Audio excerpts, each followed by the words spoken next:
বেটা স্কুল যাবৰ কাৰণে এয়া বেগ চেগ লৈ বহি আছোঁ চাওকচোন। গাড়ী অহাৰ কাৰণে ৰখি ৰখিছোঁ আৰু এনেকৈ আৰু দেই। বেটা খাই থাকক। এয়া গাড়ীৰ কাৰণে বহি আছোঁ আৰু তেনেকৈ আৰু গাড়ী অহা নাই আৰু বেগ চেগ লৈ।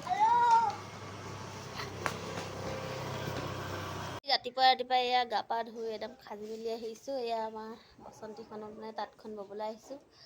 আৰু বিহু পাছত কাৰ তাঁত বৈ আমনি লাগে কওকচোন। বিহু আগত মানে গামোচা বৈছিলোঁ যে বহুত ভাল লাগিছিলে, মানে বিহুটো আহিছে বুলি।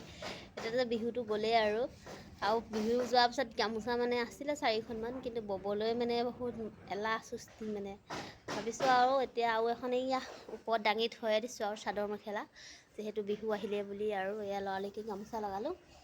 এয়া আজিৰ পৰা বৈছোঁ আৰু এতিয়া ফুল বাচিব লাগে, ফুল লুটিয়াব লাগে আৰু বেটাও স্কুল গ'ল আৰু কিনো কৰোঁ আৰু সেইকাৰণে ৰাতিপুৱা সাজি মেলি আহি তাঁতখনকে ববলৈ আহিছোঁ আৰু অকলে নহ'লে কিনো কৰিম আৰু বিহু পাছত কাৰ তাঁত বৈ আমনি লাগে ক'বচোন। গামোচা